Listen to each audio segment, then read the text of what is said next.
इसलिए में आपने जो इटलिया में निर्माण कार्य कराया, तो उसका उपयोग हमने ध्यान शिविर में 2 बार किया।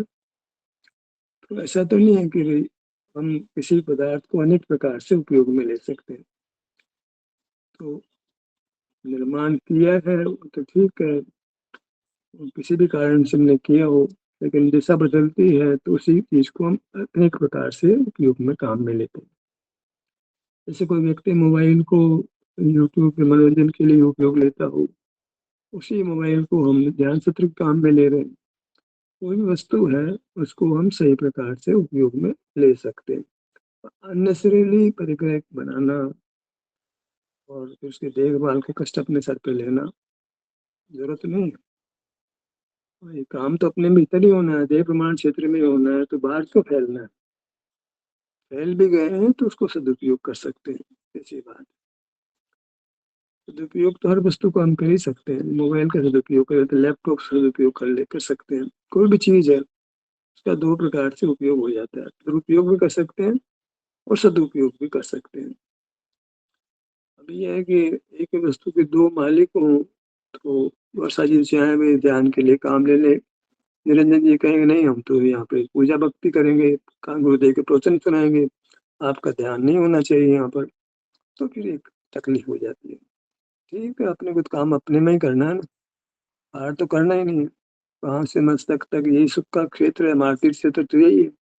बाहर के तीर्थ क्षेत्र तो व्यवहार क्षेत्र है, निश्चित क्षेत्र तो आपका स्वयं का ही है। क्योंकि अब बाहर आ जाते हैं तो बाहर के साधनों को भी हम अनुभव के काम में लेने का प्रयास करते हैं। बाहर में आ भी गए तो काम तो एक ही करना है, बाहर तो काम नहीं करना है। और अभी बाहर आ जाते हैं तो बाहर को भी हमारे अनुभव के निमित्त बनाते हैं, तो कर सकते हैं, कोई दिक्कत नहीं है। बाहर में भी है तो भी बार-बार भीतर अपने में आएँ, कोई रोकता थोड़ी है। काम इतना जल्दी हो जाता है कि सामने वालों को पता ही नहीं लगता कि आपने संवेदन कर लिया। एकदम गुप्त हो जाता है एकदम। गुप्त रहकर आत्मनिधि को हम भोग सकते हैं। आत्मनिधि माने शरीर के सुख की स्थिति को। आत्मा शब्द को हम बार-बार काम में नहीं लेंगे, क्योंकि आत्मा शब्द इतना प्रयुक्त हुआ कि लोगों को तो एलर्जी हो गई। मुनि पंथ है वो तो आत्मा नाम नाम सुन के ही भड़क जाता है। जबकि आगम में आत्मा शब्द का बहुत प्रयोग हुआ, लेकिन वो आत्मा शब्द किसी विशेष व्यक्तियों के लिए रूट हो गया तो उनको तकलीफ होती है। शरीर तो सबके पास ही है, शरीर में सुख तो सबके पास ही है, उसमें क्या क्या झगड़ा होगा? झगड़ा तो आगम के कारण से हो रहा है, शरीर आत्मा नहीं है, में तो क्या झगड़ा है? आगम जो हमारे लिए हितकारी था, वही हमारे लिए कष्ट का कारण बन जाता है। शरीर आत्मा एक है, एक नहीं है, कदापि एक नहीं है, तो शरीर की तो बात ही मत करो, आत्मा की बात करो। शारीरिक सुख तो एकदम क्या आप कैसे शरीर के सुख की भोगने की बात कहते हो? आत्मा का सुख भोगो ना। सब कोई बोलेगा, सारा विद्वान पहले नंबर पे खड़ा हो जाएगा, जितना भी आज के विद्वान है। शरीर का सुख भोगोगे, अरे पढ़ के शरीर का सुख नहीं भोग रहे भले आदमी। अपना शरीर पुत्र का शरीर से भी अपना पुत्र का शरीर से भिन्न अपना शरीर हो रहा है। नहीं मालूम है तो क्या करें, तो क्या करेंगे आप? अपना उनके साथ व्यवहार मत रखो, उलझना ही है। सवाल ये कि जो हमारे से कहीं मतभेद रखता है, तो फिर वाद-विवाद होता है और तकलीफ होती है। हमने 3 लोक प्रमाण प्रतिमा की बात की तो मतभेद खड़ा हो गया, तो बहुत कष्ट हो गया।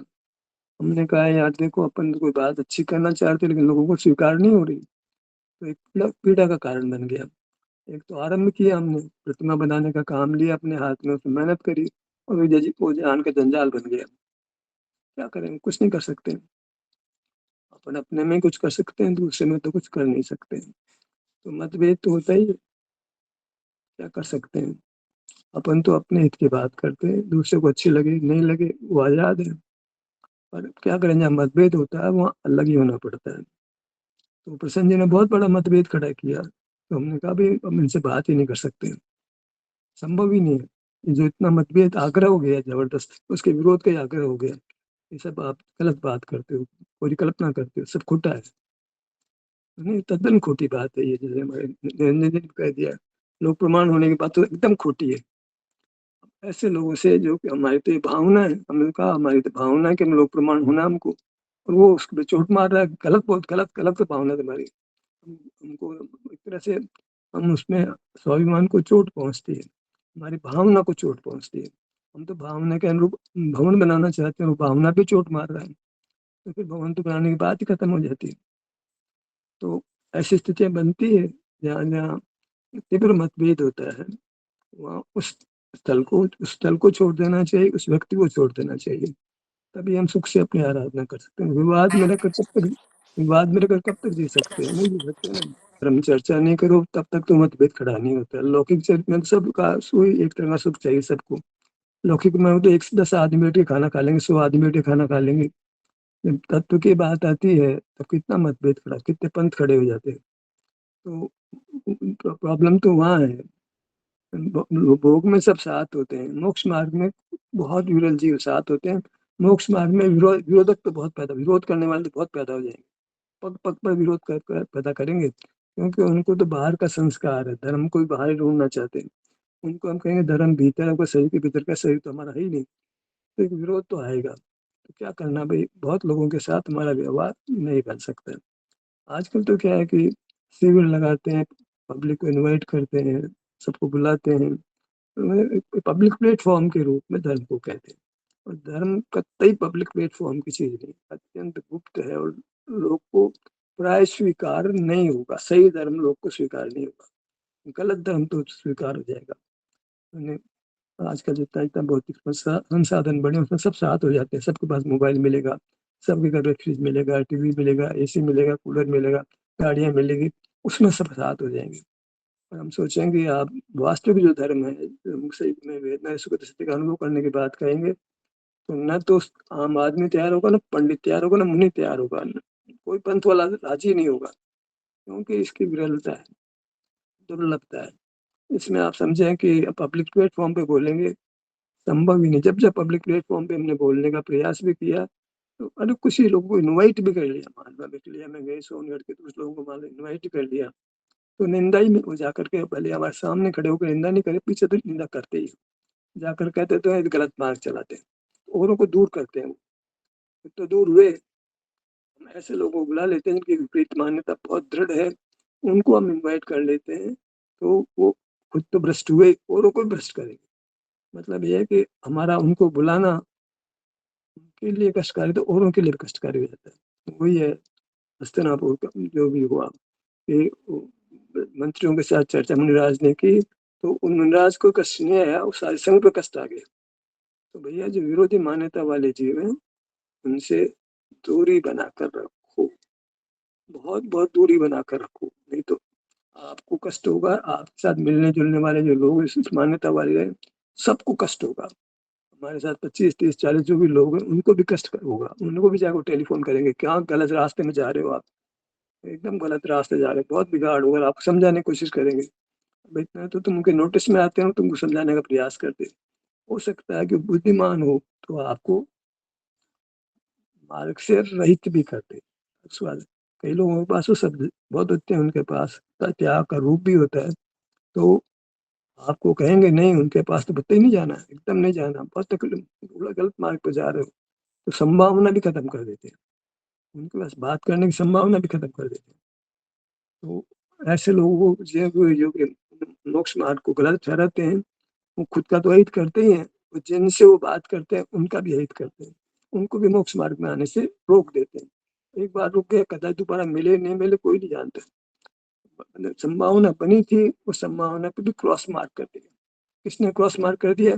हमने ऐसे व्यक्ति की मान्यता मान ली, ऐसे व्यक्ति से चर्चा कर ली, जो बुद्धिमान है, युक्ति वाला है, वो युक्ति देता है। सन्मार्ग प्राप्त नहीं हुआ है, केवल बाहर का उसने वेश लिया है, बाहर के पंडिताई लिए, डिग्रियां ली, उपाधियां लिए, और कदाच पढ़ने के उद्देश्य से अच्छी पर्सनैलिटी भी मिल गई है उसको, और व्याख्यान की कला भी मिल गई है, तो लोगों को मोहित करने की शक्ति भी मिल गई है। ऐसे लोगों के साथ जब संपर्क में रहते हैं, तो फिर हमारे बहुत संभावना होती है कि ताकि मार्ग मिल भी रहा हो, मिलने के नजदीक भी जाओ तो वापस लौट जाते हैं। अरे गलत आ गई, गलत आ गई, गलत आ गई। हमारे साथ भी ऐसा ही हुआ था। हम सोनगढ़ के पक्ष में आए तो लोग जैन दर्शन, जैन गजर, जैन में कुछ सारे पत्र जैन महिला तो एक थोड़ी है, सैकड़ों में यही लेके ये पंथ खराब, ये पंथ खराब, ये पंथ खराब, एकदम विपरीत है, घोर मिथ्यात्व है। तो हमने कहा यार कहाँ फंस गए, छोड़ो छोड़ो, अपने तो मुनि वाला मामला है, ठीक है। ऐसे झूलता है आदमी। जब शुरू-शुरू में बहुत झूलता है, ये उधर गया, उधर गया, उधर धक्का, उधर धक्का। वो कहेंगे ये गलत, वो कहते हैं ये गलत। जब अपने पास आ जाते हैं तो किसी के पास जाना ही नहीं रहा, किसी पंथ में जाना ही नहीं रहा, अपना खुद का पंथ हो गया। अपना खुद का सुख वही अपना पंथ है। हाँ, रवि बाबू आप बोलिए। मार्ग के अनेक सूत्र हैं, बस ये है कि थोड़ा डिविएशन हो गया, विचलन हो गया। तो ऐसे मोक्ष मार्ग को हम जिनागम को सर्वथा नकार नहीं सकते हैं, विचलन को नकारना है। जो उसमें बीच में जो उसका जो है अनजान लोगों ने, मोक्ष मार्ग से अनजान लोगों ने उसको विकृत किया है, उस विकृति को दूर करना है। जैसे जिनागम में है सच को नकारना नहीं, विकृतियों को दूर करना है, जिनागम को थोड़ी दूर करना है। जिनागम में जो विकृतियां वो जिनागम में नहीं है ना, वो तो जिनागम तो पवित्र ही है, वो तो सहानुभूति प्रसूत बात ही है। तो जिनागम तो हमको मस्तक पे रखना ही रखना है। और जो जिनागम के नाम पर बातें कही जा रही है, कृतियां ताबीज बांध लो, तकलीफ है तो नमोकार मंत्र को यज्ञ में जो है ताबीज आबीज में कागज डाल कर बना दिया, फिर यज्ञ में डाल दिया, आपको कंधे पे अपने बाहुबल पे डाल लिया। ऐसे ही आपने तंत्र रहेगा, 3 धागा पहनो जी। ये जो दुनिया भर की बातें धर्म के नाम पर बहुत सारी चलती है, तो उन सब से कोई प्रयोजन नहीं है। वो सब संसार ही बढ़ाने वाली बातें हैं। धर्मगुरु ऐसी बातें चलाते हैं, पंडित ऐसी बातें चलाते हैं। जैसे पंचकल्याण में कितना नाच गान, ये कोई पंचकल्याण का स्वरूप है क्या? खाओ पियो नाच गान देखो, सब सुख की व्यवस्था, रहने की व्यवस्था, खाने की व्यवस्था, भागो यहाँ भागो वहाँ भागो, और थोड़ा मनोरंजन करो, लोगों से मिल जुलो, राग बढ़ा लो, ये कोई पंचकल्याण का कोई वितरागता का मार्ग में कितना कितना थोड़ा विषय सुख के अलावा कुछ रहता नहीं है। उदाहरण क्योंकि आवश्यकता ही नहीं होती, इतनी प्रतिमा पहले ही बनी है, उनसे कहीं ले लो ट्रांसफर, लोग संभाल नहीं पा रहे प्रतिमाओं को। हाथ जोड़ के कहेंगे ले जाओ यार हमारे से, पर हमें तो पैसा खर्च करना है, पैसा कमाना भी पंच कल्याण से। तुम्हारी तो नियत ही खराब है ना। पंच कल्याण बनाने के पीछे भी नियत पैसे की है, कितना सरप्लस कितना रहा। पंच कल्याण ये इसलिए जा रहा है कि पैसा इकट्ठा हो जाएगा। ऐसी गंदी नियत वाले लोग क्या मोक्ष मार्ग लाएंगे? तो सरप्लस देखा जाता है, कितना सरप्लस हो गया। अरे यार किसी के पैसा तुम इसलिए सर शिविर लगाते हो सरप्लस का पाने के लिए। मैंने यहाँ भी धर्म धनी कमाना है, धर्म में भी कमाने की बात करते, कितनी खोटी बात है, कितनी खोटी बात है एकदम। कि कभी हम सुख नहीं पा सकते, बस पेट भरने जितना चाहिए, इससे अधिक की इच्छा करेगा दुखी पाएगा आदमी। विचार महात्मा गांधी के साथ चली गई बात हो, अब तो कुछ और ही बातें हो गई है। शिविर लगाते हैं, उनको तत्व की खबर नहीं, तत्व का प्रतिपादन नहीं होता शिविर में। फिर जब भी खराब है उसका, आधार ही खराब है, तो तत्व नहीं आता है फिर इसी जगह पर। धरता ही धन को करके चल रहे हैं, तो वहाँ तत्व की बात ही नहीं आएगी। वहाँ तो जो पैसे वाले लोग उनके अनुरूप व्याख्यान होगा, उनके उनका उनका जो है उनको सिद्धारोहण कराया जाएगा, उनका माल्यार्पण किया जाएगा, उनके गीत गाए जाएंगे, दान दाता की प्रशंसा की जाएगी। ये कोई स्वरूप है कैसे? नहीं नहीं प्रवचनकारों को सिलेक्ट करते हैं, ऐसा खड़े करते हैं जिनको मोक्ष मार्ग कर यथार्थ में मालूम नहीं है। सही वालों को तो आसन ही नहीं देंगे भाई साहब वहां पर। नाम घोषित कर दिया भाई ज्ञान चंद जी का प्रवचन होगा, फिर हाँ उनको पता लगा है कि ज्ञान चंद जी तो अपनी मान्यता से थोड़ा डिफर करते हैं, तो नहीं नहीं फिर कुछ कह देंगे, मेरे को बताया भी नहीं, प्रवचन किसी और का नाम बोल दिया। अरे मेरे को तो बोलना चाहिए भाई आपका प्रवचन नहीं होगा, मैं तैयार होकर बैठा हूँ भाई, मेरे को बुलाएंगे भी, मेरे को कहेंगे प्रवचन करने के लिए, और किसी और का नाम बोल दिया, तो मेरी भावनाओं को नहीं समझा ना उन लोगों ने। गलत बात मत अच्छा। बोलो आप, कह जाते हैं। घर जाके बस मैं बहुत मंदिर में आके पूजा करेंगे, ये सीखेंगे और कुछ नहीं सीखेंगे, कुछ सही नहीं सीखते हैं, जो आधार ही नहीं है सही के, तो कहाँ क्या सीखेंगे, गलत सीख के जाते हैं वो।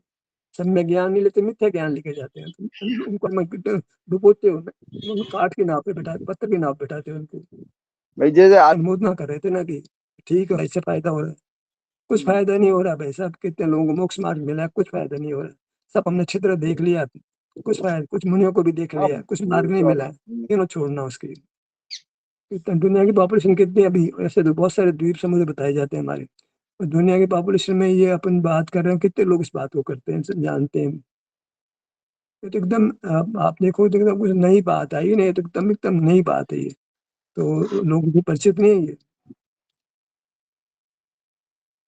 सही हुआ ना, कोई मतलब नहीं, बस कम है, बस इसी बात समझ लो। साक्षात तीर्थंकर ऐसा आगम कहता है, वही मोक्ष मार्ग नहीं मिलता है, तो यहाँ के क्या मिलने वाला है, क्या मिलने वाला? मानने का कोई आधार नहीं है, लिखा आगम, उसको कहाँ कहाँ कितनी बातें आगम की करेंगे। कल मार्ची जैसे जीव समझ लो, पर अपने को क्या करना है, इतनी सारी आगम की बातें, प्रयोजन जो नहीं है उनकी क्यों इतनी चर्चा करें, तो इतने कान खुले क्यों रखें? ऐसे लोगों के संपर्क में आने से बचे ना, जो कि हम ऐसी बात बोले, उनके कान, उनके मुंह से निकले बात उनके कान में रह जाए ना, हमारे कान तक नहीं पहुंचे ना, वही लगो सुनने वाले ऐसी जगह जाओ मजे, आपके खिलाफ बोला जा रहा है, सुना जा रहा है, अपन तो अपने सीमित रहो एकदम। हम चंदे कर सीमित निज ज्ञान को पायो केवल ज्ञान, कम ज्ञान करने से ज्यादा ज्ञान होगा, तुम बहुत समझदार हो यार, आयु का केवल ज्ञान थोड़ी हो जाएगा। उत्तर क्या, बस कर सीमित ज्ञान को पायो केवल ज्ञान, और आप उन पूजाओं को रवि जी को ठाठ से बोलेंगे, कराएंगे, और क्या।